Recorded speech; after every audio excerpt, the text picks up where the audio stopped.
श्रीराम राम रामेति रमे रामे मनोरमे सहस्रनाम तत्तुल्यं रामनामवरानने। श्रीराम राम रामेति रमे रामे मनोरमे सहस्रनाम तत्तुल्यं रामनामवरानने। राम राम रामेति रमे रामे मनोरमे सहस्रनाम तत्तुल्यं रामनामवरानने। శ్రీరామనామవరానన ఓం నమ ఇతి. భక్తులందరికీ స్వాగతం.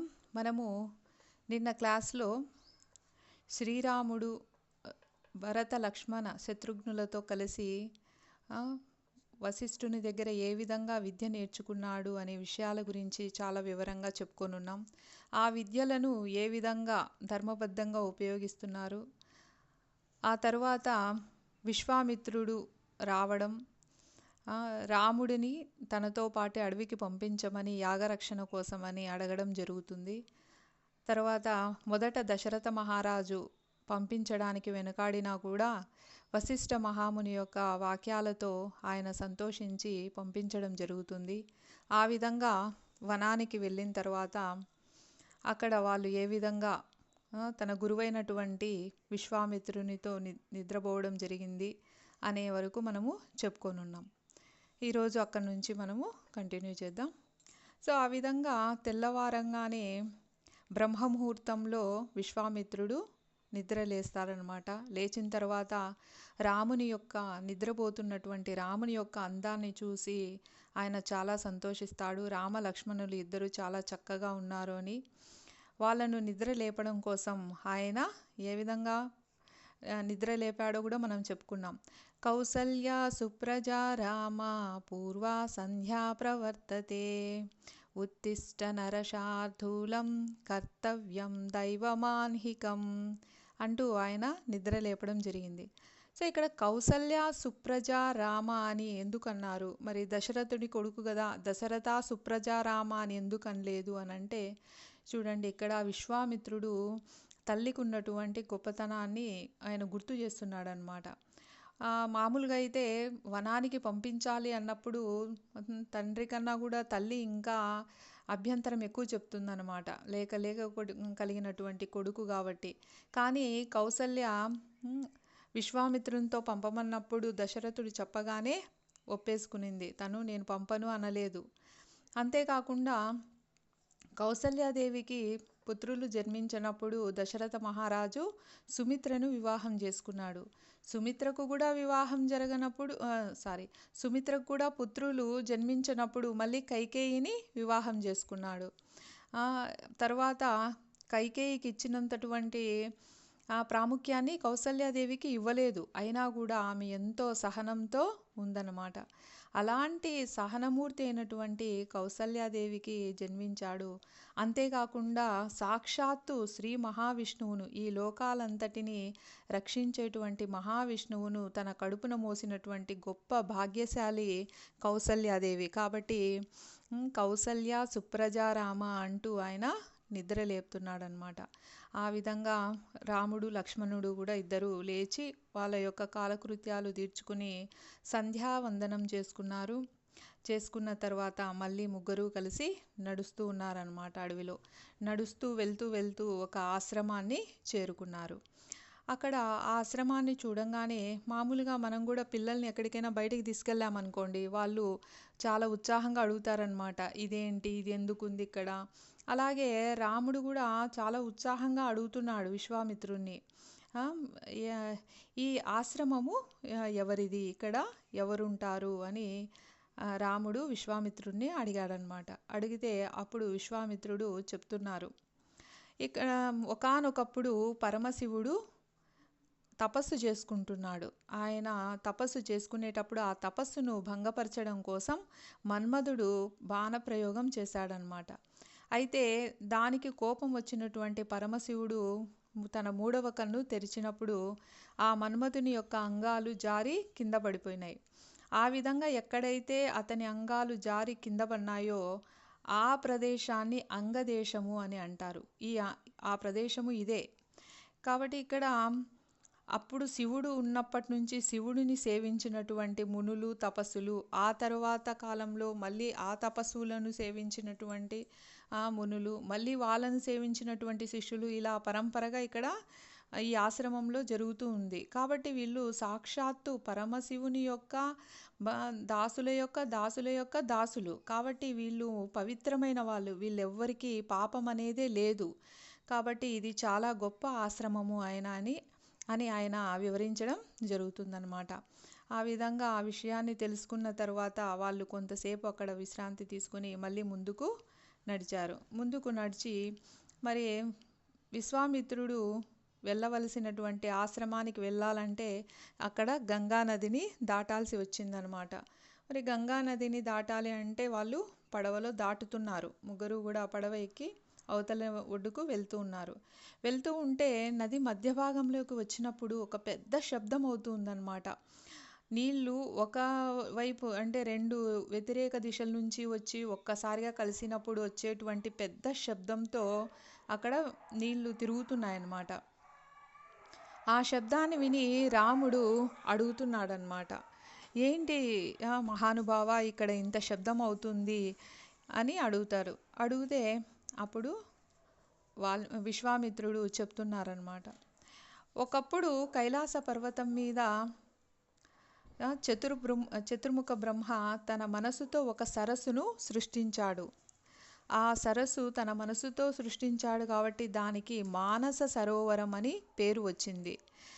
ఇది చాలా పవిత్రమైనది. సాక్షాత్తు బ్రహ్మ యొక్క మనసుతో ఇది సృష్టించబడింది. కాబట్టి ఈ మానస సరోవరం చాలా పవిత్రమైంది. కాబట్టి ఒకానొకప్పుడు ఇంద్రుడు తన బ్రహ్మహత్యా ప్రాతకాన్ని పోగొట్టుకోవడానికి ఈ మానస సరోవరం లోపల ఉండేటువంటి తామర తూడులో దాక్కున్నాడనమాట.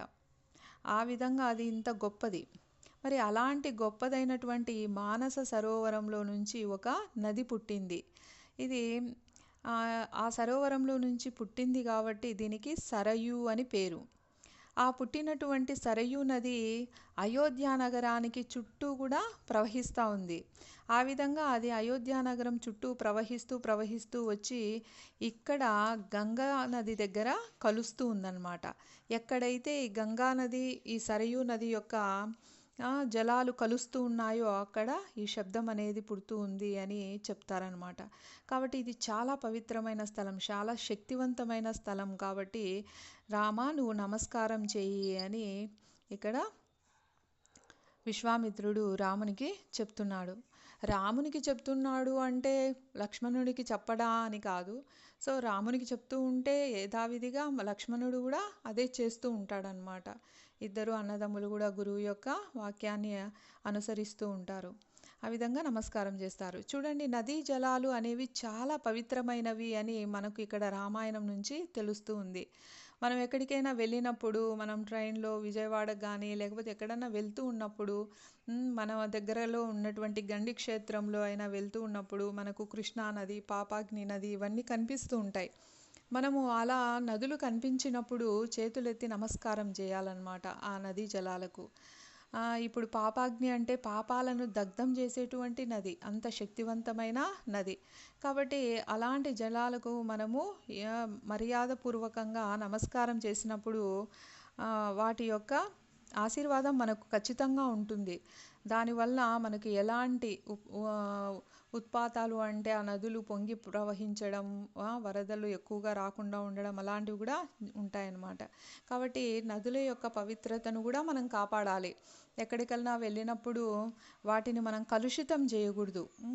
మనం చాలా చోట్ల చూస్తూ ఉంటాం. ఇప్పుడు అంత పవిత్రమైన గంగా నది కూడా చాలా కలుషితం చేయబడతా ఉంది. వ్యర్థ పదార్థాలన్నీ అందులోకి వేయడము, ఆ విధంగా చేయడం వల్ల. కాబట్టి మనము నదీ జలాలను గౌరవంగా చూడాలి. వాటి యొక్క పవిత్రతను కాపాడాల్సిన బాధ్యత కూడా మనకుంది. కాబట్టి ఎక్కడికైనా నదుల దగ్గరికి వెళ్ళినప్పుడు మనం ముందే ఇంటిలోనే లేదా ఎక్కడైతే మనము బస చేస్తామో అక్కడే బాగా శుభ్రంగా స్నానాలు చేసి ఆ నదీ జలాల్లోకి దిగినప్పుడు పరమ పవిత్రమైన జలంలోకి దిగుతున్నాము అనే భావనతో దిగి నమస్కారం చేసుకోవాలి కానీ సబ్బులు షాంపులు అవన్నీ తీసుకొని వెళ్ళి ఆ నదీ జలాల్లో మన మురికినంతా వేసి ఇంకా ఎక్కువ పాపకర్మను చేయకూడదు అనమాట. వాటిని కలుషితం చేయకూడదు.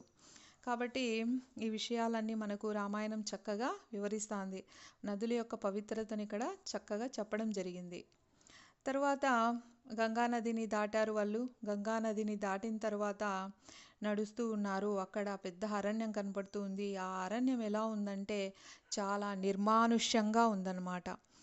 ఆ నిర్మానుష్యమైనటువంటి ఆ అడవిలో ఎలా ఉన్న ఒక్క మనిషి కూడా కనిపించడం లేదు. అప్పుడు రాముడు అడుగుతున్నాడనమాట మళ్ళీ విశ్వామిత్రుణ్ణి, భగవాన్ ఇక్కడ ఏంటి ఈల పురుగుల రొద వినపడుతూ ఉంది. ఈల పురుగులు అంటే కీచురాళ్ళు అనమాట. కీచురాళ్ళ రొద వినపడుతూ ఉంది అని అంటారు. అంతేకాకుండా భాస పక్షుల అరుపులు వినపడుతున్నాయి. మనం రామాయణంలో గమనిస్తే రకరకాల పక్షుల పేర్లు మనకు తెలుస్తాయన్నమాట. అంతేకాకుండా రకరకాల చెట్ల పేర్లు, నదుల పేర్లు, పర్వతాల పేర్లు, ఇలా భౌగోళిక శాస్త్రం అంతా మనకు కనబడుతుంది. మనము ముందు చెప్పుకున్నాము వాల్మీకి మహర్షి క్రౌంచ పక్షులను చూశాడు అని. సో ఇప్పుడు మళ్ళీ మనము వేటిని గమనిస్తున్నాం, భాస పక్షులు. ఈ భాస పక్షులు ఎక్కడైతే మనుష్య సంచారం తక్కువగా ఉంటుందో అక్కడ ఉంటాయంట. మరి ఇలాంటి భాస పక్షుల అరుపులు వినపడుతున్నాయి, క్రూర మృగాలు కనపడుతున్నాయి. అంతేకాకుండా చండ్ర, నల్లమద్ది, మారేడు మొదలైనటువంటి పెద్ద పెద్ద వృక్షాలు కనపడుతున్నాయి. కానీ మనుష్య సంచారం మాత్రం లేదు. ఎందుకని నాకు తెలుపవలసింది అని చాలా వినయపూర్వకంగా రాముడు విశ్వామిత్రుణ్ణి అడిగాడనమాట. అడిగితే అప్పుడు చెప్తున్నాడు విశ్వామిత్రుడు, ఒకానొకప్పుడు ఇంద్రుడు వృత్తాసురుడు అనేటువంటి బ్రాహ్మణుణ్ణి వధించాడు. ఆ విధంగా ఒక బ్రాహ్మణుణ్ణి వధించడం వల్ల ఆయనకు మహాపాతకం చుట్టుకునింది. ఆ పాతకం వల్ల అతనికి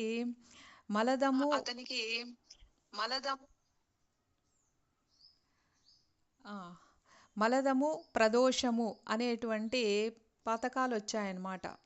అవి మలదము అంటే విపరీతమైన ఆకలి, ప్రదోషము అంటే అశుచి, మలము. సో ఇవి ఆయనను చాలా ఇబ్బంది పెడుతున్నాయి. అప్పుడు ఆయన ఎక్కడికి వెళ్ళాలి అర్థం కాక చాలా ఇబ్బంది పడుతూ ఉంటే అక్కడ ఉన్నటువంటి మహర్షులు నదీ జలాలను తీసుకొని వచ్చి పవిత్రమైన నదీ జలాలను అభిమంత్రించి ఆయన పైన వేయడం జరిగింది. ఆ విధంగా వేస్తూనే ఆయనకున్నటువంటి ఆ మహాపాతకం పోయి ఆ మలదము ప్రదోషము అనేవి పోయినాయన్నమాట. ఆ నదీ జలాలతో అవి వెళ్ళిపోయినాయి. మరి ఆ నదీ జలాలు ఆయనను పవిత్రపరిచి అవి ఎక్కడ పడినాయి అంటే భూమి మీద పడినాయి. ఏ భూమి మీద అయితే పన్నాయో ఆ రెండు ప్రదేశాలకు మలదము కరుషము అని పేర్లు వచ్చినాయి.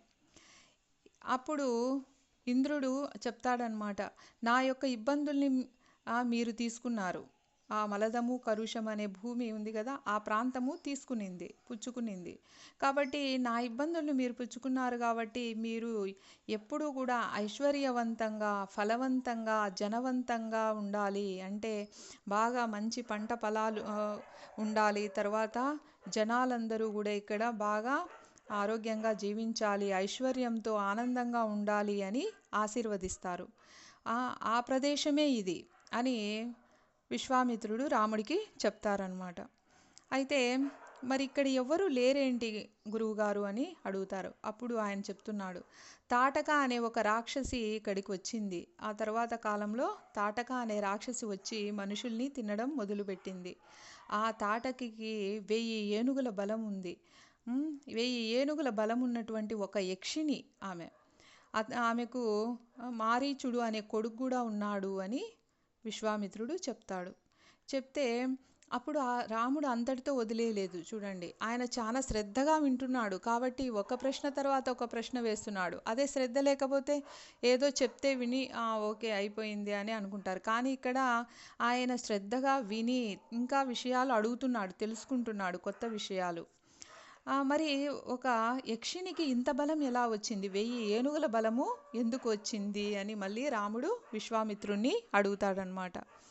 అప్పుడు వివరంగా విశ్వామిత్రుడు చెప్తున్నాడు ఏమని, ఒకానొకప్పుడు పూర్వము సుకేతుడు అనే ఒక యక్షుడు ఉన్నాడనమాట. ఆయనకు సంతానం లేదు.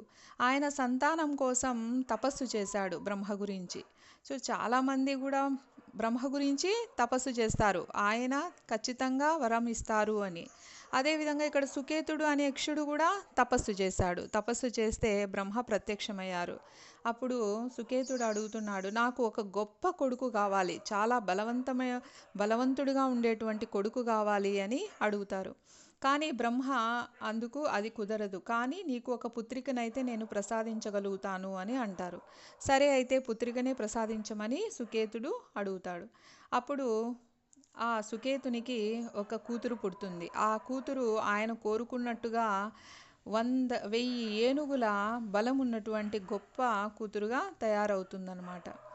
మరి ఆమెను సుందుడు అనేటువంటి ఒక యక్షునికిచ్చి పెళ్లి చేస్తారు. వీళ్ళు యక్షిని కాబట్టి యక్షునికిచ్చి పెళ్లి చేస్తారు. మరి వీళ్ళిద్దరికీ మారీచుడు అనే కొడుకు పుడతాడనమాట. వీళ్ళు ఇలా ఉండగా ఒకసారి అగస్త్యుడు అనేటువంటి మహర్షి అటుగా వెళ్తూ ఉంటాడు. అగస్త్యుడి గురించి మనం చాలా గొప్పగా చెప్పుకోవచ్చు అన్నమాట. ఏంటంటే ఈయన ఎవరైనా సరే మహర్షులకు ఎంత శక్తి ఉంటుందని మనం ముందు క్లాసుల్లో కూడా చెప్పుకున్నాం. అగస్త్యుడి యొక్క తపశ్శక్తి ఎంతగా ఉంటుంది అని అంటే, ఒకసారి సముద్రంలో ద్వారం చేసుకొని రాక్షసులందరూ అక్కడ వెళ్ళి పడుకుంటూ ఉంటారనమాట. దేవతలు కనిపించకుండా అక్కడికి వెళ్ళి దాక్కుంటూ ఉంటారు. అప్పుడు దేవతలందరూ అగస్త్య మహర్షి దగ్గరికి వెళ్ళి అడుగుతారు, స్వామి మహర్షి, మీరు ఈ సముద్రంలో నీళ్ళు అడ్డం ఉండడం వల్ల మేము వాళ్ళతో యుద్ధం చేయలేకపోతున్నాం, వాళ్ళని చంపలేకపోతున్నాం, దయచేసి మీరు ఈ సముద్ర జలాలను తొలగించండి, మేము వాళ్ళను చంపేస్తాము అని అడుగుతారు. అడిగితే సరే అని అగస్త్య మహర్షి ఏం చేస్తారు, మామూలుగా మనం చూడండి గుడికి వెళ్ళినప్పుడు లేదా హోమం చేసేటప్పుడు ఆచమనం చేస్తాం కదా, ఓం కేశవాయ స్వాహ అని నీళ్లు తాగమంటారు ఒక చిన్న స్పూన్తో వేసి. దాన్ని పంచపాత్ర అని అంటాం కదా, దాంట్లో వేసి ఇస్తే అంత కొంత నీళ్ళలాగా ఆ సముద్రాన్ని చేసి ఆయన ఓం కేశవాయ స్వాహ అని మొత్తం సముద్ర జలాన్ని అంతా ఒక్క గుక్కలో మింగేస్తాడు. ఎంత తపశ్శక్తి ఉంటే ఆయన ఆ పని చేయగలుగుతాడో మనము ఊహించవచ్చు. ఆ విధంగా సముద్ర జలాలన్నిటినీ ఒక్క గుక్కలో తాగేస్తానే ఈ దేవతలందరూ వెళ్ళి రాక్షసుల్ని చంపేస్తారు. చంపిన తర్వాత బయటికి వస్తారు. బయటకు వచ్చిన తర్వాత మళ్ళీ అగస్త్యుని అడుగుతారు, మరి ఎలా ఉండే సముద్రం అలా ఉండాలి కదా, లేకపోతే ప్రకృతికి నష్టం అవుతుంది కదా, దయచేసి మీరు తాగిన జలాలను బయటికి వదిలేయండి అని అడుగుతారు. అంటే అప్పుడు అగస్త్యుడు చెప్తున్నాడు అనమాట, మీరైతే నన్ను తాగమని చెప్పారు, కానీ మళ్ళీ బయటికి వదలమని చెప్పలేదు కదా, నేను వాటిని మింగేశాను, అవి అరిగిపోయాయి పొట్టలో, ఇంకా నా దగ్గర లేవు అని అంటాడు. కావాలంటే మూత్ర రూపంలో వాటిని వదిలేస్తాను అని చెప్తాడు. సరే అని దేవతలు ఒప్పుకుంటారు. అందుకే సముద్ర జలాలు ఉప్పగా ఉంటాయి అని చెప్తారనమాట. సో అంత గొప్ప శక్తి ఉన్నటువంటి అగస్త్యుడు తర్వాత రామాయణంలో కూడా మనం చివరిలో చూస్తాము, రాముడు రావణాసురునితో యుద్ధం చేసేటప్పుడు చాలా అలసిపోతాడనమాట. ఇంకెంతకీ రావణాసురుడు చనిపోడు. అలాంటి సమయంలో ఆయనకు అగస్త్యుడు ఆదిత్య హృదయాన్ని బోధిస్తాడు. సో అంతటి గొప్ప మహర్షి అటుగా వెళ్తూ ఉన్నాడు. వెళ్తూ ఉంటే ఆయన ఏమంటే రూపానికి మాత్రం పొట్టిగా ఉంటాడనమాట. కాబట్టి మనము బాహ్యమైనటువంటి ఆకారాన్ని చూసి మనుషుల్ని అంచనా వేయకూడదు. ఆయనకి ఎంత తపశక్తి ఉంది, కానీ పొట్టిగా ఉన్నాడనేసి ఈ సుందుడు ఉన్నాడు కదా, యక్షిని యొక్క భర్త సుందుడు ఆయన మీద పడినట్టుగా పరిహాసం చేస్తాడనమాట. నువ్వేంటి ఇంత పొట్టిగా ఉన్నావు అని ఆయన మిందికి వెళ్తాడు. వెళ్తూనే అగస్త్యుడు ఒక్క మాటే, నువ్వు చనిపోదువుగాక అని అంటాడు. అంటానే ఆ సుందుడు చనిపోతాడు. కాబట్టి మనము గొప్ప గొప్ప పరమాత్ములతో మనము ఆ విధంగా పరిహాసాలు ఆడకూడదు. ఆ పరిహాసం చేస్తే ఏమవుతుంది అని మనం సాంబుడి కథ చెప్పుకొనున్నాం మొదట్లోనే. సాంబుడు ఏ విధంగా అయితే నారదుడు మహామునులందరినీ వాళ్ళని పరీక్షించాలని గర్భవతిగా వెళ్ళి నిలబడితే వాళ్ళు నీకు ముసలం పుడుతుంది అని చెప్తారు. ఆ ముసలంతోనే యాదవ వంశం అంతా నాశనం అయిపోతుంది. కాబట్టి మహాత్ములతో మనము పరిహాసాలు ఆడకూడదు. సో వీళ్ళు అలా చేశారు. అలా చేస్తూనే సుందుడు మరణించాడు. సుందుడు మరణించగానే ఇంకా వాళ్ళ భార్య ఉంది కదా యక్షిని, ఆమెకు 1000 ఏనుగుల బలం కదా, ఆమె అప్పుడైనా అర్థం చేసుకోవాల్సిందే కదా, ఇంతటి సుందుడు చనిపోయినాడు, మనం తప్పు చేశాము, మనం ఇలా చేసి ఉండకూడదు అని క్షమాపణ అడగాలి. కానీ ఆమె అలా చేయలేదు. నాకు 1000 ఏనుగుల బలం ఉంది కదా అని గర్వంతో మళ్ళీ అగస్త్యుడి మీదికి వెళ్ళింది చంపడానికి. వెళ్తే అగస్త్యుడు నువ్వు రాక్షసివైపోదువుగాక అని శపిస్తాడనమాట. మా అమ్మనే శపిస్తావా అని మారీచుడు వెళ్తాడు. మారీచుడిని కూడా నువ్వు కూడా రాక్షసుడివై పడి ఉండు అని చెప్తాడు. ఆ విధంగా వాళ్ళిద్దరూ గొప్ప రాక్షసులైపోయి ఇంకా అక్కడ తిరుగుతూ వాళ్ళు ఇక్కడ ఈ ప్రదేశాలకు, ఏ ప్రదేశాలు, మలదము కరుషానికి వచ్చి ఇక్కడ జనాలు ఎక్కువ ఉన్నారు కదా, ఇంకా మనుషుల్ని తినడం మొదలుపెట్టారు. దానికి భయపడి ఇక్కడ ఉన్నటువంటి ప్రజలందరూ కూడా పారిపోయారు ఊర్లు వదిలేసి అని చెప్తారనమాట. కాబట్టి ఇక్కడ ఏదైనా మనము అవును సార్, మారీచుడు అవును సార్, మారీచుడు ఈమె తాటక యొక్క కొడుకు. సుబాహు మళ్ళీ వేరే సార్, సుబాహు గురించి తర్వాత వస్తుంది. ఇప్పుడు మారీచుడు దాని గురించి మళ్ళీ మనం చెప్పుకుందాం సార్. ఇప్పుడు అయితే దాని గురించి ప్రస్తావన రాలేదన్నమాట, అందుకు కొంచెం మళ్ళీ లెంగ్తీ అవుతుంది అనేసి. అవును సార్, అవును సార్, ఒక్కొక్క క్యారెక్టర్ గురించి మనం వివరంగా చెప్పుకుంటూ వస్తున్నాం అన్నమాట. సార్, ఈ విధంగా మనకు లోక సంకటంగా మారితే ఇప్పుడు ఏమంటున్నాడు విశ్వామిత్రుడు చెప్తున్నారనమాట. సో ఈమె మనుషుల వాసన చూస్తే చాలు బయటికి వచ్చేస్తుంది, వచ్చి మనుషుల మీద పడి తినేస్తుంది. ఇప్పుడు మనం వచ్చాం కదా, మన వాసన చూసి వెంటనే వస్తుంది, ఆమెను నువ్వు చంపేయాలి. ఒక మహిళ కదా, ఒక ఆడది కదా అని నువ్వు చంపకుండా ఉండకూడదు. ఎందుకంటే అది పాతకమైన దోషమే అయినా కూడా లోకాన్ని రక్షించడం నీ ధర్మం. ఎందుకు? ఒక రాజపుత్రునిగా కాబట్టి లోకాన్ని పాడు చేసే వాళ్ళను నువ్వు చంపాలి అని చెప్తాడు. చెప్పిన తర్వాత రాముడు ఏమంటాడు అని ఎదురు చూస్తూ ఉంటాడనమాట. అంటే నేను చంపలేను, నేను మొదటిసారి అడవికి వచ్చాను, మా నాన్నగారు కూడా ఏం చెప్పలేదు, ఇంకా ఇలాగ ఏమి సాకులు చెప్పలేదు. ఏమంటున్నాడో చూడండి రాముడు చాలా గొప్పగా. మహానుభావ, అంతమంది మహర్షులు, తపస్సులు, మంత్రులు, ప్రజలు అందరిలో సభలో మా నాన్నగారు నిన్ను చూపించి నీ ఆజ్ఞ మేరకు నన్ను నడుచుకోమని నీతో పంపించారు. కాబట్టి మా నాన్నగారు నీతో పంపించారు కాబట్టి నువ్వు ఏం చెప్తే నేను అది చేస్తాను అని చెప్తారనమాట. కాబట్టి చూడండి, చిన్న వయసులోనే ఆయనకు ఎంత పరిపక్వత ఉందో, మానసిక పరిపక్వత ఎక్కువగా ఉంది.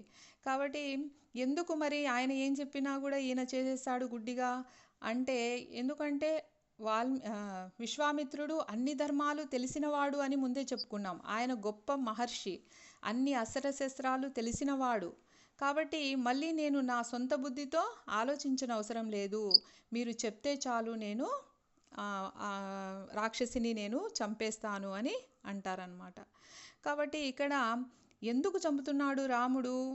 ప్రజలను రక్షించడం కోసం, అది తన కర్తవ్యం కాబట్టి చంపుతున్నాడు. అంతేగాని తనకు ప్రత్యేకంగా ఆ రాక్షసి మీద ఎలాంటి ద్వేషం కానీ పగ కానీ ఏమీ లేదు. సో ఆయన కర్తవ్యనిష్ట అలా ఉంటుందన్నమాట. కాబట్టి ఆ విధంగా అనుకుంటూ ఉండగానే తాటకి అక్కడికి వస్తుంది. చాలా పెద్ద ఆకారము వచ్చి మొట్టమొదట రాళ్ళ వర్షం కురిపిస్తుంది వాళ్ళపైన. కురిపిస్తే వీళ్ళు బాణాలతో ఆ రాళ్ళను అడ్డుకుంటారు. తర్వాత మాయలు చేసి మాయమవుతుంది. అక్కడ మాయమవ్వడం, ఇక్కడ ప్రత్యక్షం అవ్వడం అలా చేస్తుంది. మళ్ళీ యుద్ధం చేస్తుంది. రాముడు లక్ష్మణుడు ఆమె పైన బాణాలు వేయకూడదని ఫస్ట్ కొంత వాళ్ళు నిగ్రహించినా కూడా అప్పుడు విశ్వామిత్రుడు చెప్తారనమాట, నాయన రామ, అసుర సంధ్య వేళ దాటుతోంది, దాటితే చీకటి పడితే రాక్షసుల యొక్క శక్తి ఇంకా పెరిగిపోతుంది, అప్పుడు నువ్వు ఇంకా ఎక్కువ శక్తి ఉపయోగించాల్సి ఉంటుంది, కాబట్టి వెంటనే చంపేయి అని చెప్తారు. చెప్తే ఫస్ట్ కనీసం ఇప్పుడైనా భయపడి వెనక్కి వెళ్ళిపోతుందేమో, చంపడం ఎందుకు అని మొదట రాముడు ఆమె కాళ్ళు చేతుల్ని నరికేస్తాడనమాట. బాణాలు వేసేస్తాడు. అప్పటికే ఆమె ఇంకా ముందుకు వస్తూ ఉంటే అప్పుడు లక్ష్మణుడు ఆమె ముక్కు చెవులు పోయే విధంగా బాణాలు వేస్తాడు. అయినా కూడా ఆమె నిలబడదు, ఇంకా వాళ్ళను తినేయాలన్నట్టు ముందుకు వస్తూ ఉంటే అప్పుడు రాముడు ఆమె వక్షస్థలం మీద ఒక బాణం వేయంగానే ఆమె గట్టిగా అరుస్తూ నేలపైన పడి చనిపోతుంది.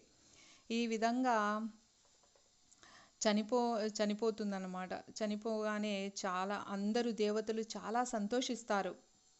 ఆ తాటకి తాటకిని చంపడానికి విశ్వామిత్ర మహర్షి ఇచ్చినటువంటి అస్త్రశస్త్రాలు ఉపయోగపడినాయి. ఏంటి మనం అప్పుడు చెప్పుకున్నాం కదా, అతి బల విద్యలు నేర్పించారు అని. సో ఆ విద్యలను ఉపయోగించి ఇక్కడ ఆయన ఆ రాక్షసిని చంపేశాడు. ముఖ్యంగా ఇంద్రుడు రాముణ్ణి స్తోత్రం చేశాడు. ఎందుకంటే ఇంద్రుడు ఆశీర్వదించినటువంటి నగరాలు కదా అవి. వాటికి ఇప్పుడు విముక్తి లభించింది ఆ రాక్షసు నుంచి. మళ్ళీ అక్కడ బాగా జనవంతమయ్యి అది ఐశ్వర్యవంతం అవుతుంది. అంతేకాకుండా ఈ రాక్షసులందరూ రావణాసురుని యొక్క అండ చూసుకొని కదా ఇంతగా రెచ్చిపోతున్నారు. మరి మొదలు పెట్టాడు ఇంకా రాముడు రాక్షస సంహారాన్ని. ఇంకా తొందరలోనే మనకు ఆ రావణాసురుని నుంచి కూడా విముక్తి కలుగుతుంది అని దేవతలందరూ సంతోషించి పుష్పవృష్టి కురిపించారన్నమాట.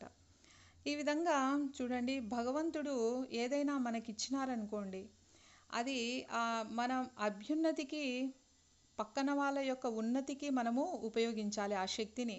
అంతేగాని అధర్మంగా మనం ఉపయోగిస్తే, ఇప్పుడు ఆమెకు 1000 ఏనుగుల బలము దేవుడు ఇచ్చినాడు. అయితే దాన్ని ఆమె మంచి కార్యాలకు ఉపయోగించకుండా ఏం చేసింది, తన యొక్క స్వార్థానికి ఉపయోగించాలా అని చూసింది. దానివల్ల రాక్షసి అయిపోయింది. కాబట్టి అలా అహంకారం ప్రబలితే వెంటనే భగవంతుడు మళ్ళీ ఇచ్చినటువంటి ఆ విభూతి అంటే ఆ శక్తిని కూడా వెనక్కి తీసుకుంటారనమాట.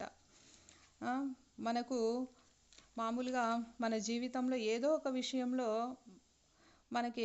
విషయంలో భగవంతుడు కొన్ని సామర్థ్యాలు ఇస్తారు. కొందరు బాగా చక్కగా పాడగలుగుతారు, కొందరు బాగా పని చేయగలుగుతారు, కొందరు బాగా చెప్పగలుగుతారు, కొందరు బాగా రాయగలుగుతారు, కొందరు బాగా నాట్యం చేయగలుగుతారు.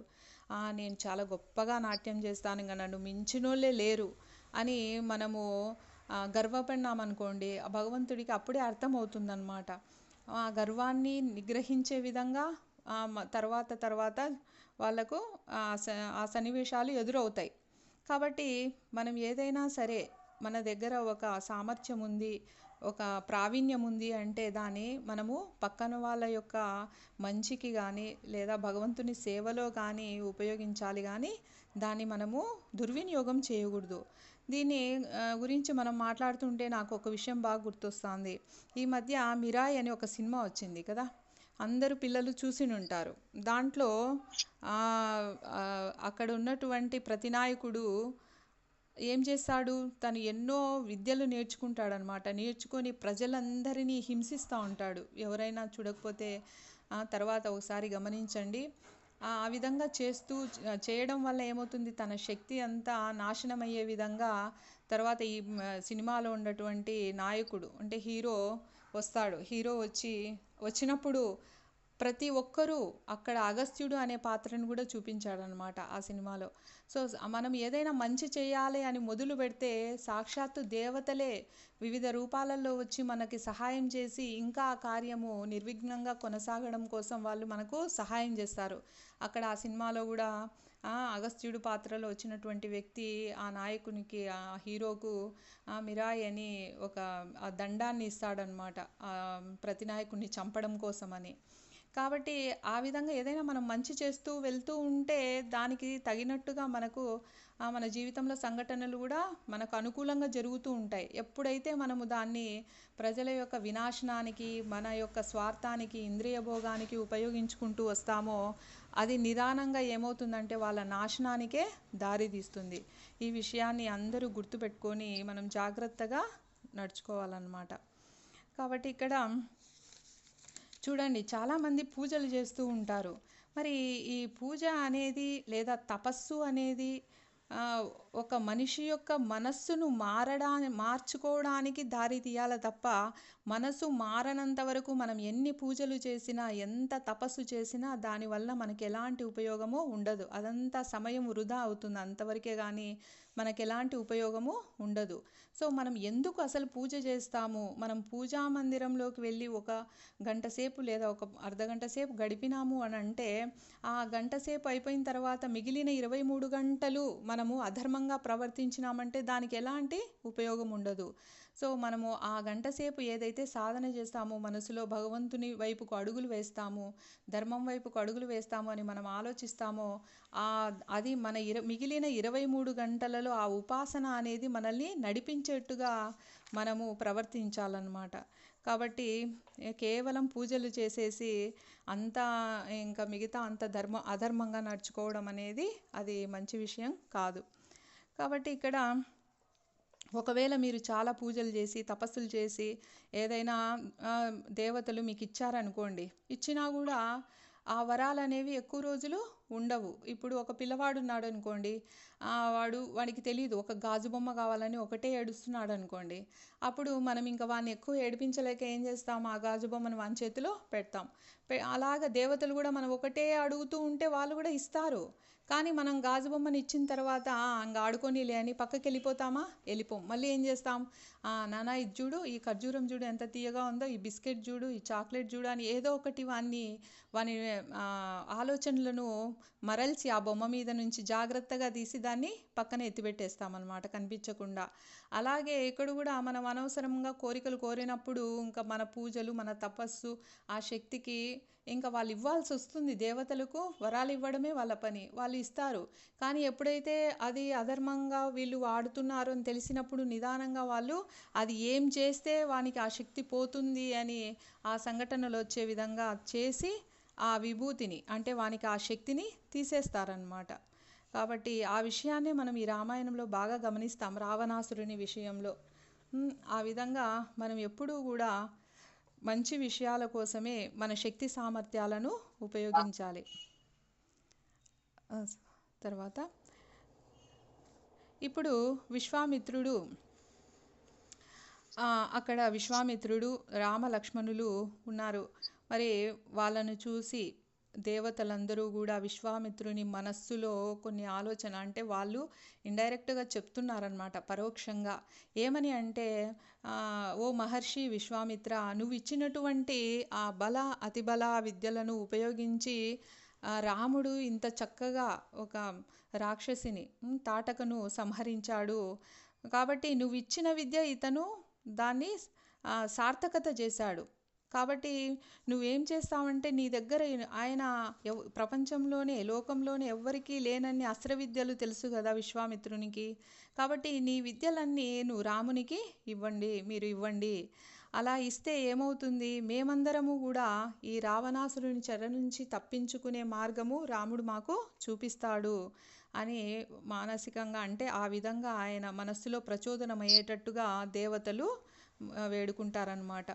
కాబట్టి ఇక్కడ తర్వాత విశ్వామిత్రుడు సరే అని చెప్పేసి, మరి విశ్వామిత్రుడే ఉపయోగించవచ్చు కదా అంటే ఆయన బ్రహ్మర్షి అయిపోయినాడు అనమాట. కాబట్టి ఆయన ఎవరిని చంపి తన తపశక్తి తగ్గిపోవడము లేదా లోక కళ్యాణం కోసం చేసేటువంటి ఆ హోమాలను ఆయనకు చేయడానికి అవసరమైన శక్తి సామర్థ్యాలు తగ్గిపోతాయి.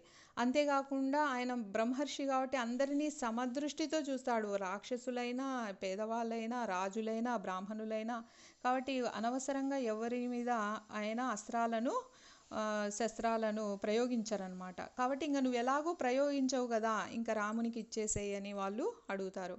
అప్పుడు పిలుస్తాడనమాట విశ్వామిత్రుడు, రాముణ్ణి పిలిచి, మీరు ఒకటి అస్త్రము శస్త్రము రెండు చెప్పండి మా పిల్లలకు బాగా వివరంగా.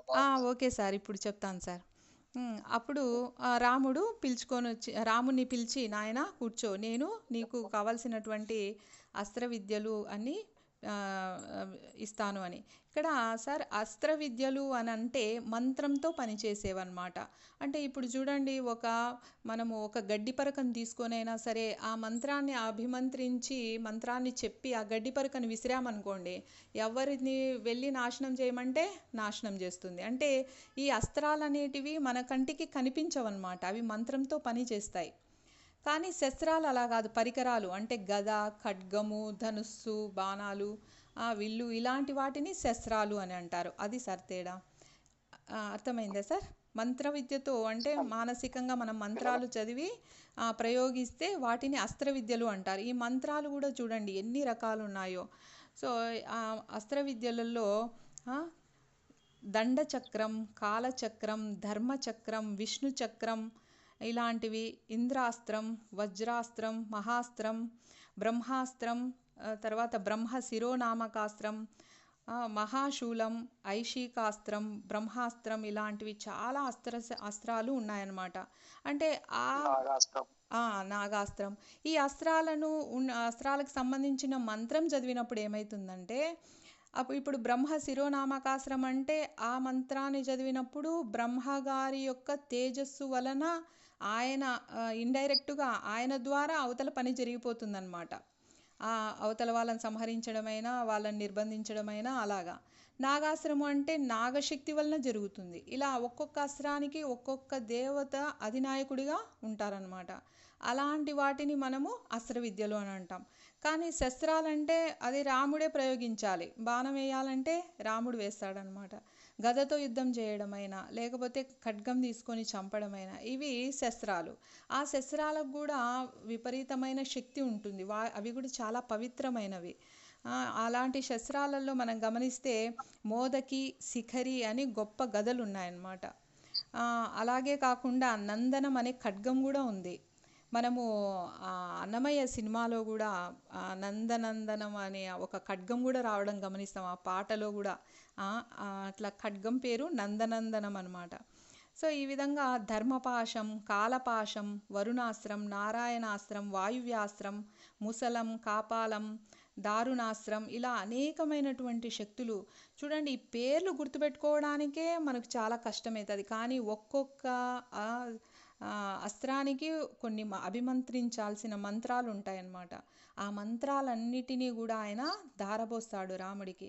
మరి ఎందుకు ధారపోసాడు? రాముడు ఏమన్నా దక్షిణ ఇస్తున్నాడా? లేకపోతే నా రాజ్యం ఇస్తాను నువ్వు ఇస్తే అంటున్నాడా?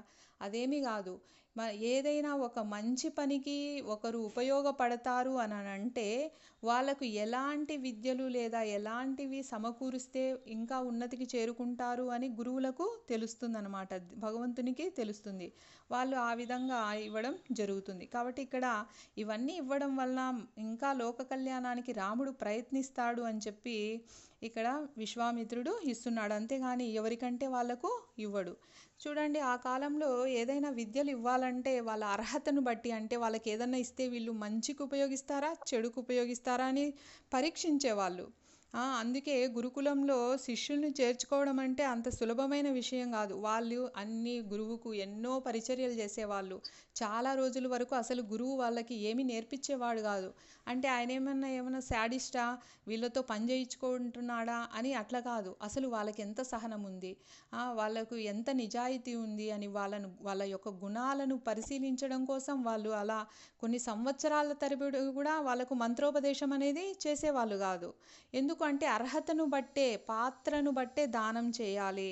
వాళ్ళ అర్హత ఏంటి, వాళ్ళు ఎంతవరకు దాన్ని తీసుకోగలుగుతారు, తీసుకున్న దాన్ని సమాజానికి ఎలా ఉపయోగిస్తారు, లేదా వాళ్ళ యొక్క అభ్యున్నతికి, భగవంతుని దగ్గర చేరడానికి వాళ్ళు ఏ విధంగా దాన్ని ఉపయోగించుకుంటారు అనేవన్నీ కూడా వాళ్ళు ఆలోచించేవాళ్ళు. కానీ ఇప్పుడు కాలంలో చూడండి, పాత్రదానం అనేది అపాత్రదానం అయిపోతా ఉంది. ఎవరికి పడితే వాళ్ళకి అన్ని విద్యలు నేర్పిస్తే ఏమవుతుంది, వాళ్ళు లోక వినాశనానికి దాన్ని ఉపయోగిస్తారనమాట. ఇప్పుడు చాలా కొంతమంది సైంటిస్టులు చూడండి, లోకంలో వినాశనానికి బాంబులు తయారు చేసేదైనా, లేకపోతే విషవాయువులను తయారు చేయడము, అలాంటి మానవాస్త్రాలను తయారు చేయడం, ఇలాంటివన్నీ చేస్తూ ఉంటారనమాట. కాబట్టి అప్పటి కాలంలో కరెక్ట్గా ఎవరికైతే అవసరమో వాళ్ళకే విద్యను నేర్పించేవాళ్ళు. మరి పక్కన లక్ష్మణుడు ఉన్నాడు కదా, లక్ష్మణునికి తెలియకుండా ఏమన్నా ఒక చెట్టు చాటుకు తీసుకెళ్ళి రాముడికి చెప్తున్నాడా అంటే అదేం కాదు. ఇప్పుడు ఎప్పుడైతే రాముడికి చెప్తూ ఉన్నాడు ఇవన్నీ విషయాలు లక్ష్మణుడు గమనిస్తున్నాడు. తర్వాత వీలును బట్టి లక్ష్మణునికి రాముడు వివరిస్తున్నాడు అనమాట. ఆ విధంగా ఒక ఆర్డర్లో, ఒక పరంపరలో వాళ్ళు ఆ విద్యను ఒకరితో ఒకరు పంచుకుంటున్నారు. ఈ విధంగా అన్ని అస్త్రశస్త్ర విద్యలన్నీ ఆయన ధారపోసాడు రామునికి. అది చూడండి, ఇంకా ఇక్కడ ఆ అస్త్రాలను శస్త్రాలను ఉపయోగించడమే కాదు, ఉపసంహరించడం కూడా నేర్పించారు. ఇది చాలా ముఖ్యమైన విషయం అన్నమాట. ఎందుకు అని అంటే, ఏదైనా ఒకదాన్ని మనం ప్రయోగించామనుకోండి, దాన్ని మళ్ళీ ఉపసంహరించకపోతే కూడా చాలా నష్టం జరుగుతుంది.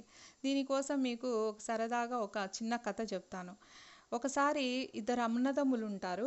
ఆ అన్నదమ్ముల్లో అన్న చాలా ధనవంతుడు అనమాట, తమ్ముడేమో పేదవాడు. అయితే అన్న తమ్ముడిని అంతగా ఆదరించేవాడు కాదు. సరే అని ఈ తమ్ముడు కట్టెలు కొట్టుకొని ఆ వచ్చిన కట్టెలు సంతలో అమ్మి జీవించేవాడు. అలా ఓసారి కట్టెలు కొట్టి తీసుకొని వస్తూ ఉంటే చీకటి పడిపోతుంది అనమాట. చీకటి పడిపోతే ఎలా వెళ్ళాలి అని అర్థం కాక దారి తప్పి ఇంకో చోటికి వెళ్ళిపోతాడు. వెళ్ళిపోతే అక్కడ ఒక చిన్న లిలీపుట్స్ అని, మనం చిన్నప్పుడు కథలు మీరు విన్నారో లేదో, లిలీపుట్స్ అని చిన్న చిన్న మనుషులు ఉండేవాళ్ళు అనమాట. ఆ రాజ్యంలోకి వెళ్ళిపోతాడు తెలియక. అప్పుడు వాళ్ళు చిన్న చిన్న లిలీపుట్స్ అందరూ చాలా బాణాలు ఉపయోగించి విషబాణాలు కొడతారు ఎవరో కొత్త వ్యక్తి వచ్చారని. అవును సార్, ఈ కథ అలా ఉండిందా సార్, క్లాస్లో ఉండిందా ఇది? అప్పుడు 7th క్లాస్ లో మేము చదివేటప్పుడు ముందు కాలంలో ఉండింది అది, నేను విన్నాను ఒకసారి. అలా కొడితే ఏమవుతుంది, కొడితేనే అతను పడిపోతాడనమాట. పడిపోతే సరే అని అందరూ కూడా వచ్చి అతన్ని కట్టేయాలని ప్రయత్నం చేస్తారు. కానీ అంత పెద్ద మనిషిని వాళ్ళు కట్టేయలేరు. సరే అని అతను లేచి కూర్చుంటాడనమాట. అతని జోబిలో ఏముంటుందంటే ఒక ఏదో వడ లాంటిది ఉంటుంది. ఆ వడ ఎక్కడిది అంటే, అతను ఎవరో ఒక ముసలాయన కట్టెలు కొట్టుకుని మోసుకోలేకపోతూ ఉంటే ఆయన సహాయం చేసింటాడు. నాయన ఇదిగో ఈ వడ తీసుకో నాయన, నువ్వు చేసిన సహాయానికంటే. నాకెందుకయ్యా ఈ వడ, నేనేమో ఎప్పుడైనా వడలు తినలేదా ఏంటికి, ఇది డబ్బులన్నా ఇస్తే ఏదో పిల్లలకన్నా ఏదైనా తీసుకోవచ్చు అంటే, లేదు నాయన నీకు దీని గురించి తెలియదు, నీకు దీనివల్ల అంతా మంచి జరుగుతుంది అని చెప్తాడు. సరే అని అది ఉంటుంది అతని దగ్గర. వీళ్ళందరూ అతన్ని కట్టేసిన తర్వాత అంతా చెక్ చేస్తారనమాట, ఏమన్నా ఆయుధాలు ఉన్నాయేమో అని. ఆ వడ చూస్తారనమాట. చూస్తే అది వాళ్ళు చాలా ఆశ్చర్యపోతారు. అది ఆ రాజకుమారుడు చూసి, నాకు ఇది చాలా నచ్చింది, ఇది నాకు ఇమ్మనండి అని అడుగుతారు. అడిగితే అతను లేదు లేదు ఇది నాది, నాకు వేరే పెద్ద ఆయన ఇచ్చాడు, నేను ఇవ్వనని కావాలనే చెప్తాడనమాట. అప్పుడు ఆ రాజకుమారుడు వాళ్ళ నాన్న రాజు చెప్తాడు, నీకేం కావాలంటే అది ఇస్తాం తీసుకొని ఆయన అంటే, నాకేం వద్దు అంటే, నీవు చూడు కావాలంటే ఈ విసురాయి ఒకటి ఉంది, ఇది ఇస్తాను, ఇది తిప్పుతూ ఉన్నావనుకో, నీకేం కావాలని చెప్తే అది తిరుగుతూ ఉంటే ఆ పదార్థాలు కింద పడుతూ ఉంటాయన్నమాట అని చెప్తాడు. సరే ఇదేదో బాగుందిలే అనేసి సరే ఇవ్వు అని అది తీసుకొని ఆ వడ వాళ్ళకి ఇచ్చేసి ఆయన ఇంటికి వెళ్ళిపోతాడు. ఇంటికి వెళ్ళిపోయిన తర్వాత పిల్లలందరినీ లేపుతాడనమాట. లేండి, నేను ఒక వింత వస్తువు తెచ్చినాను. ఈ వస్తువు, ఈ విసరాయిని ఇసురుతూ మనము అన్నం కావాలన్నామనుకోండి, అన్నం వస్తూ ఉంటుంది. మనం మళ్ళీ ఆ విసరాయిని పట్టుకోవాలి, పైన గుంజను పట్టుకుంటే ఆగిపోతుంది అని చెప్తాడనమాట. సరే అని వాళ్ళు ఆ విధంగా చెప్పి పంచభక్ష పరిమాణాలన్నీ వచ్చేట్టు చేసుకొని హ్యాపీగా తింటారు.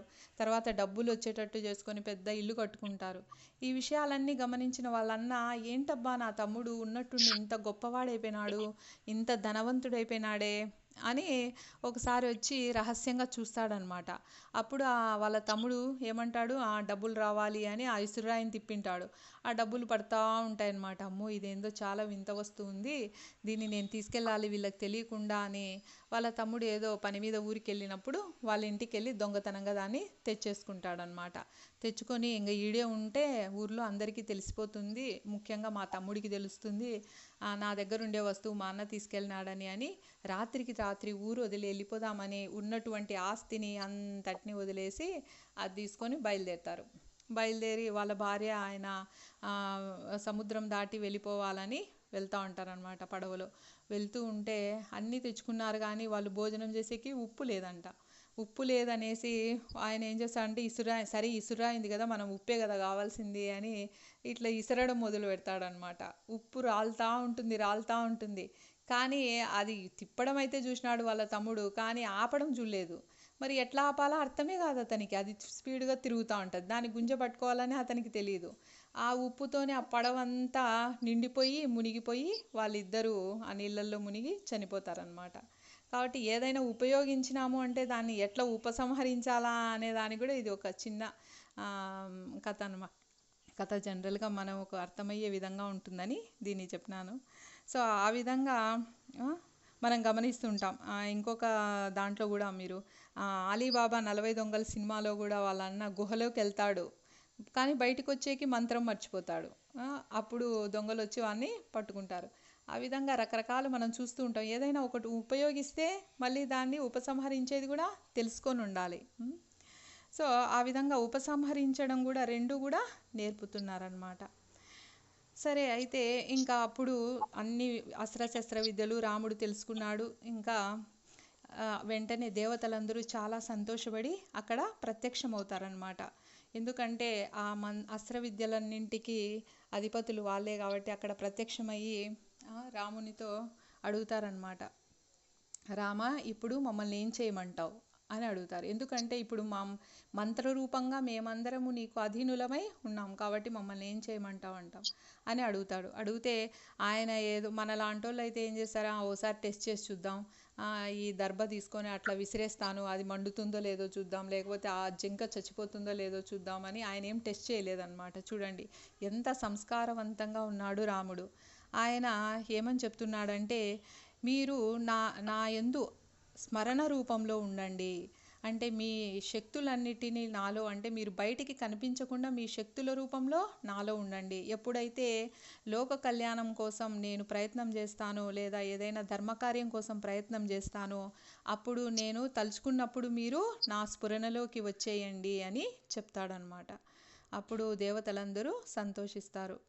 తర్వాత ఈ విధంగా అందరూ సంతోషించి వాళ్ళ వాళ్ళ లోకాలకు వెళ్ళిపోతారనమాట. తర్వాత వీళ్ళు కూడా ఆ రోజు రాత్రికి అక్కడే విశ్రమిస్తారు. మళ్ళీ ముందులాగే తాతగారిలాగా ఇద్దరిని రామలక్ష్మణులను దగ్గరగా పడుకోబెట్టుకొని విశ్వామిత్రుడు ఆ రోజు రాత్రి నిద్రపోతారు. తర్వాత మర్నాడు ఏం జరుగుతుంది అనేది మనము రేపటి తరగతిలో తెలుసుకుందాము. హరే కృష్ణ.